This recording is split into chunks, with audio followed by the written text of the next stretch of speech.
Hello, Internet. I'm Justin Freed. This is the Tech Podcast inThirty. We're covering Apple's announcement of the Apple Watch, not the iWatch, and the iPhone 6 and the iPhone 6 Plus, the iPhone 6 minus, the iPhone 6 equals. We have a special guest. His name is Seth Wee. He's 12 hours ahead of us on the East Coast of the United States. His Twitter handle is SethIsFy, S-T-H-E, it's S-T-H-I-S-F-Y, which I think I still butchered. Hi, Seth. Yeah, hi. He's with us from Singapore, our first guest from Asia. Haim Cohen of HaimTime.com is here. Who was right about the Apple Watch not being released this year. And Paul N. Shapiro of PaulNShapiro.com, which links to his new website, searchwilderness.com. Hello, Paul. Okay, let's get right into it. So before we discuss the hardware, I would like to do some housekeeping stuff. I'm just going to say at the top of the show, no discussion of this whatsoever. Apple.com was updated with an aesthetic that matches Yosemite. They, for the first time, made the site responsive. They did some funky stuff during the keynote, which you guys can have at it. Because I was flabbergasted. I was very upset by the quality of. So who got fired? I don't know. Seth, you stayed up until 1 o'clock in the morning your time to watch it. Yeah. You heard the Chinese woman. Translate. It was Mandarin that they were translating it into. Yeah, there was a Chinese voiceover. Actually, people over here thought it was a region thing. I see. So we just thought that they listed us with China, and therefore it was over in Mandarin. So I thought because I had Google DNS set or something, it couldn't determine my geographical location, and thusly it was pushing the voiceover to me. Haim and Paul, what was your reaction to it? I mean, I don't want to make too much of this, but it's just... you guys are taking it too deep. I think there's someone screwed up and they put the microphone too close to the person translating it. I didn't think much about location or anything like that. I thought it was like a Foxconn employee who like Apple can't do anything now without manufacturing it in China. I don't know. I was not happy with it. Paul? I was using a Windows device and I was trying to stream it through VC, so I thought I just had like the wrong streaming feed. I didn't know what was going on. And that quickly brings me to another issue. So I guess the hardware wasn't so amazing that these housekeeping things get swept under the rug, but you needed QuickTime to watch it. Apple uses QuickTime on its site, like Microsoft uses what is it? Silverlight. Silverlight. And you could only watch it on an Apple device unless you use something like VLC. That's nothing new, though. The principle, I think, the principle of it, I think, is awry, and I don't like, frankly, the ethos of how the announcement was handled, making the homepage all about it. I didn't think it warranted that, and the PR department seems to have like ascended in power since Mr. Jobs is passing. Okay, can we cut out the housekeeping stuff now?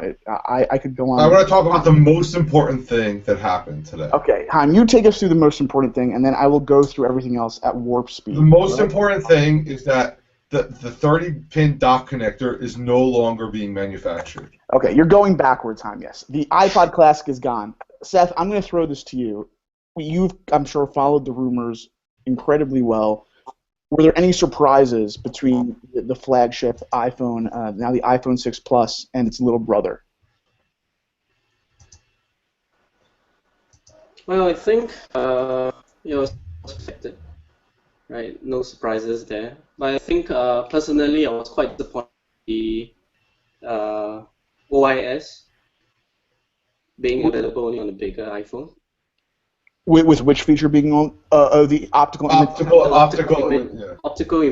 stabilization. Yeah. So okay, so right, it also has better battery life as well.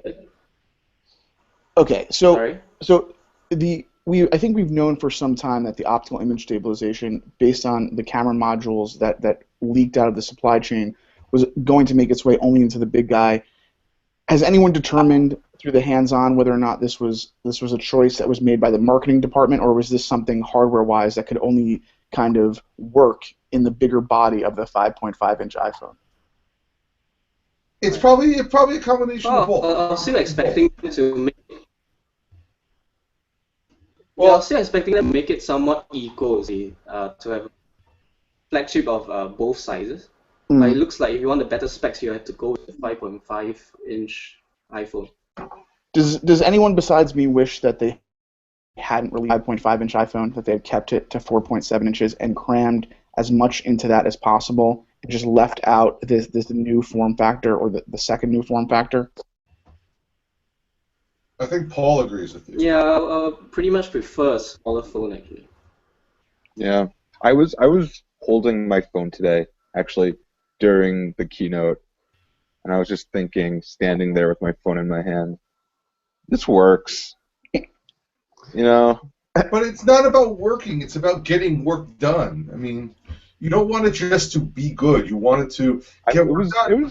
it's good. I like it. I like the form But factor. as we go, and the complaint is, I mean, here are the complaints. One, it doesn't fit in my pocket. Two, I can't get my finger all the way around. And three, I'm going to look like an idiot making phone calls. The Well, they five and already a half resolved inch. that.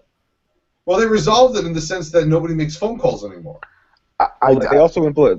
They created like several types of gestures to try to deal with the thumb. Okay, so we can get this out of the way.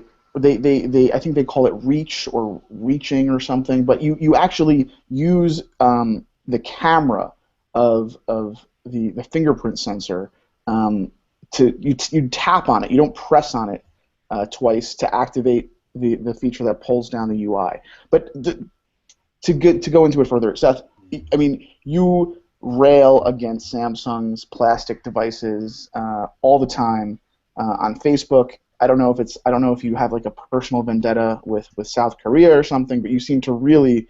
Oh, did we lose Seth? Just as I was asking him a question. Well, look, I'll take his spot. I also rail against Samsung for this. So here's the thing.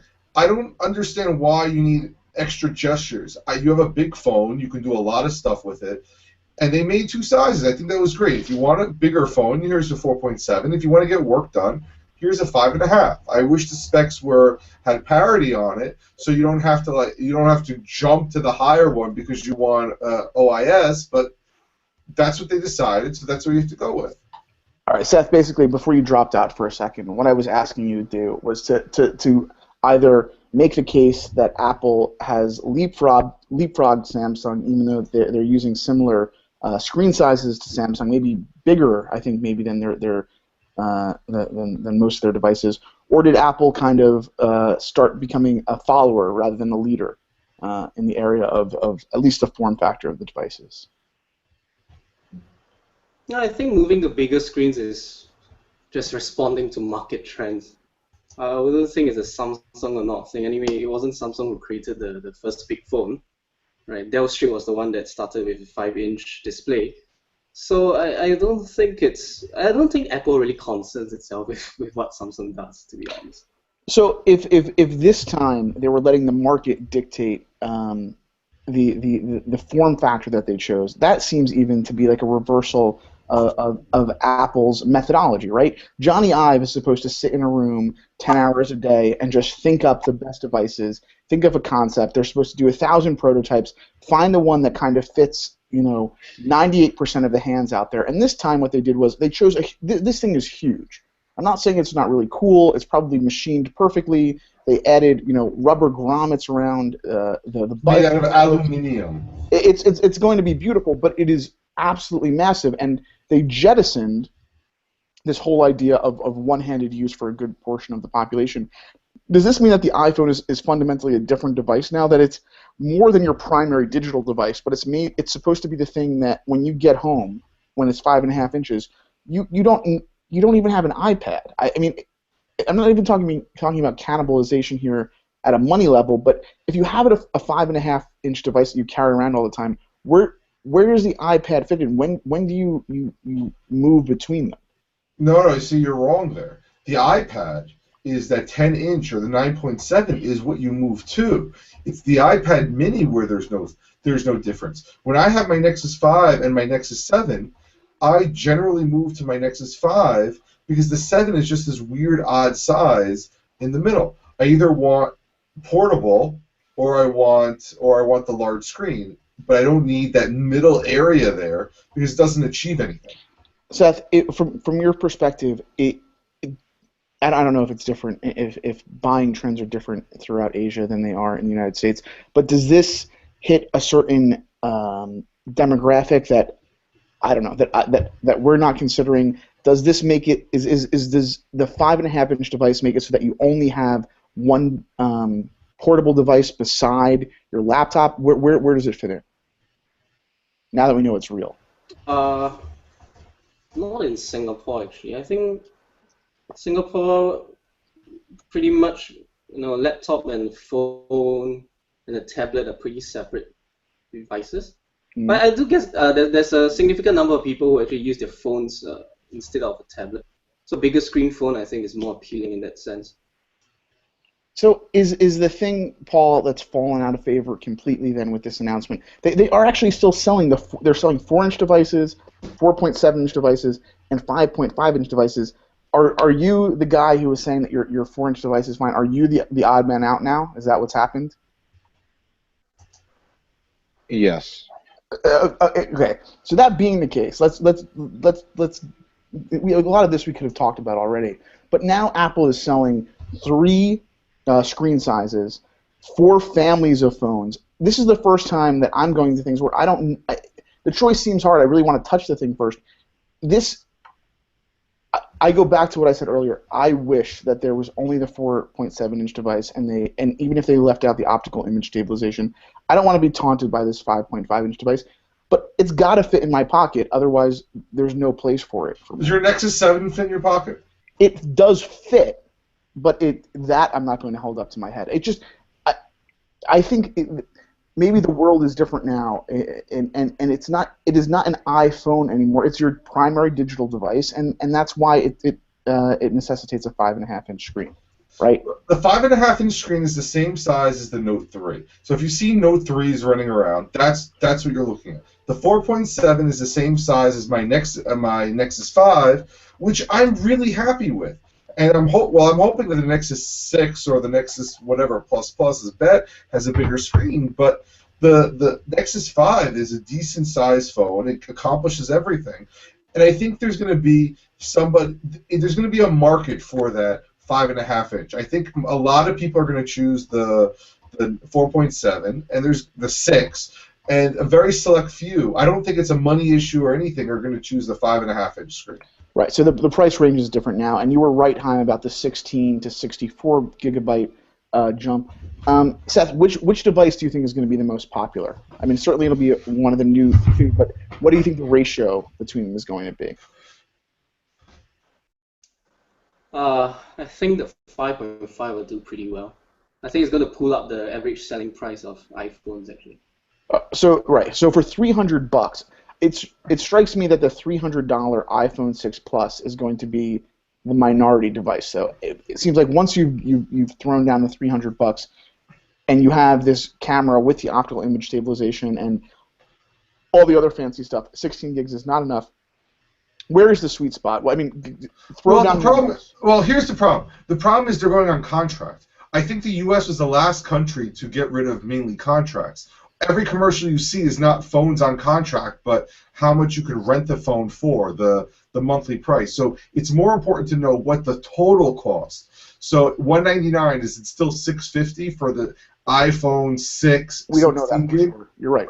We don't know that. That's the more important thing, because now you're not amortizing it, but you're dividing that payment structure over 24. So are they going to say, well, for $3 more a month, you get this bigger phone, you get more memory? It's one of those things. Saying $199 now is pretty much useless, other than it looks cheap. It sounds like it's leasing a car to me. It's weird. But Seth, I'm really trying to pin you down here on the predicted element here of like based on the announcement. Where is the sweet spot? Where is the 70% of the population going to go? And then we're not even going to talk about color. Colors worldwide or US? Do worldwide, or if you think there's a significant difference, I mean, we'll catch up with you in a couple of months. I think if it's a worldwide statistic, it'll probably be the base model of the 5.5 inch. I think that's going to be the most popular model. Interesting. Okay, Paul. I think without a doubt everyone's going to get the 5.5 inch. Okay. Well, I was going to initially say that. Now that I'm thinking about it, I'm looking at it. The only difference is the optical image stabilization, which is a big deal to me because I'm a photographer, more of a photographer. But I have a feeling the men are going to go for the 5.5, and the females are going to go for the 4.7. Mm. I think if you're talking about Asia, in Asia's context, some countries in Asia at least, the girls, females, they don't really mind having a bigger phone because they can just toss it into their handbags. Well, that's what my wife says. My wife says the exact same thing. But I see people, and that's one of their big things. They say, I can't fit it in my pocket. The men can, and the females generally have an issue. I went to a wedding last weekend, and I was on the bus from the hotel to the reception, and so I could see, and I guess I've been on public transportation a lot, the trains and everything, but for some reason I guess it was like I was behind all the bridesmaids. It was all women, literally, except for like their kids, if they had kids with them in front of me, and they all had, if they had an Android device, they had a huge phone, and they were all putting it in their purses. So I don't think anyone has a pocket that's big enough, really, for the 5.5-inch device. It almost seems to me that if we're talking about your physical size versus the size of the device you're carrying around, yeah, women who are carrying a bag anyway can throw it in there. I mean, that's... So those are my options: 32 gig iPhone 6 or 16 gig or whatever the base model is, 5.5. So Seth, let me ask you this then, because when Paul was looking at his iPhone 5S during the announcement and thinking the screen size looked okay, did you feel the same way, or were you saying for the first time, "Hey, this is too small"? Did Apple's marketing work during the announcement? I actually like smaller screen sizes. I thought the 3.5-inch was okay. I always wanted Apple to actually stick to the smaller screen sizes, but I guess this is where they're gone. Yeah, I actually do think a smaller screen size is adequate.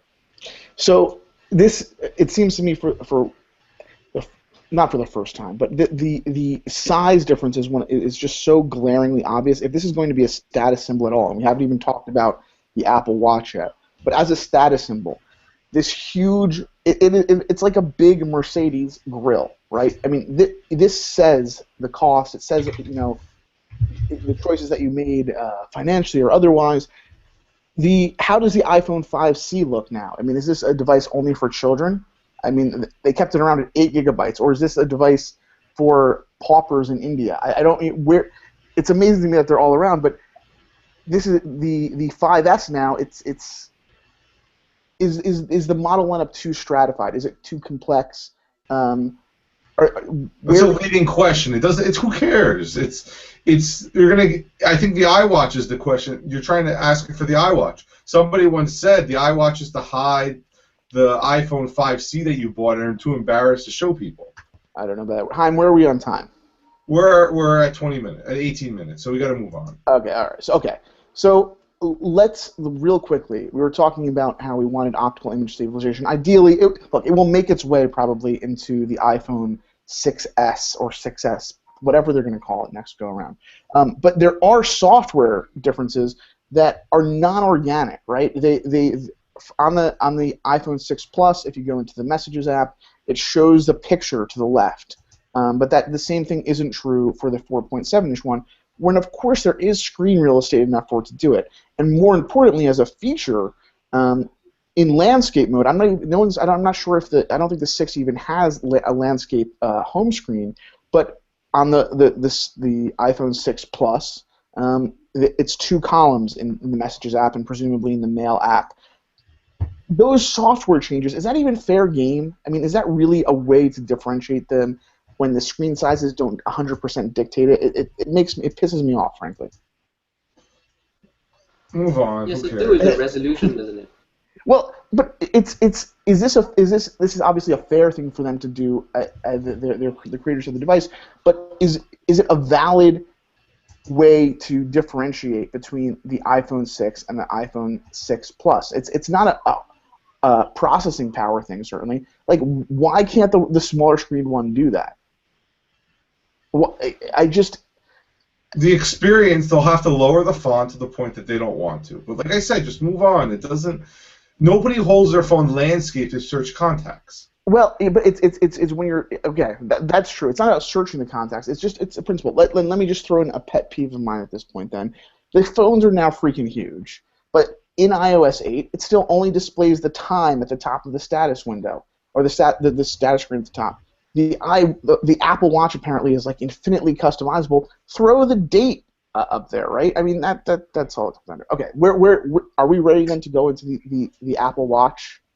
I think we should wait till early 2015 to discuss it. This is like an Amazon drone vaporware thing. No. Okay. Maybe Seth, you will be able to answer this very easily. Why do you think that they announced the Apple Watch preemptively?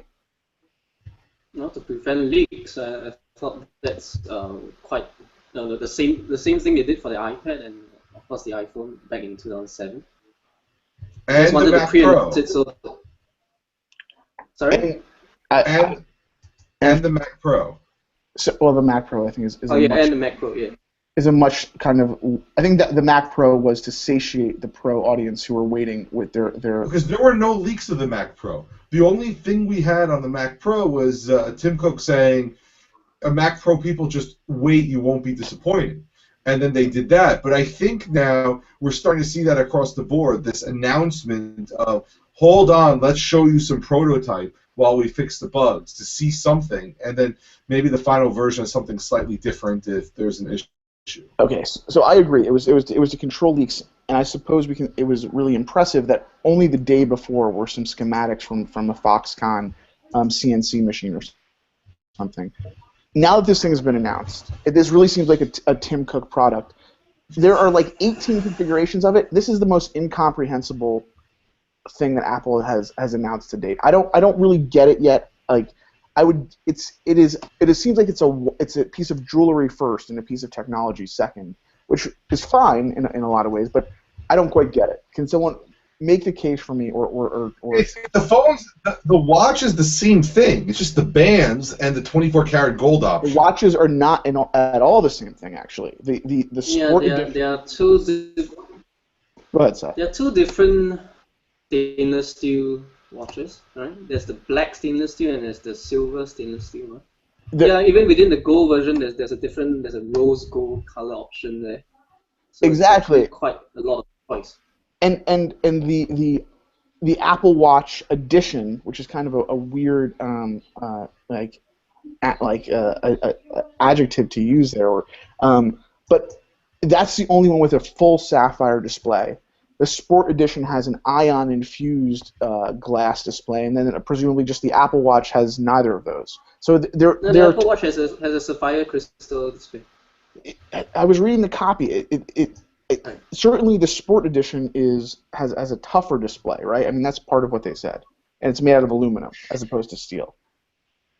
But here's the problem, and it goes back to the fact that we're arguing over this. How is the average person going to walk into an Apple store and figure it out? Weren't they supposed to be simplistic? Like, they all have the same basic structure. They have this digital crown, they have some band, and they have the face. But then you get into the nitty-gritty, and I think that's going to cause all the grandmas in the world around Christmas time confusion. So, what do you guys think is cool about the Apple Watch? Because I don't mean to be bickering about like watch bands, but like there's some pretty cool stuff in there. Right. This is a piece of jewelry, right? I mean, this is a piece. I don't know. I think it's more than that. For me, this is the first time where I would consider like fancy like Tag Heuer watches like as status symbols don't appeal to me in principle anyway. But they didn't really do a lot. They didn't do anything more than my Cassiopeia PDA did, so there was really no reason for me to have one. Now it's an iWatch, and yeah, I'm thinking this is something that requires some type of fitting or like trying on. This is a new way of selling products. It has to be done at the brick and mortar level, right? This is not something you want to just order.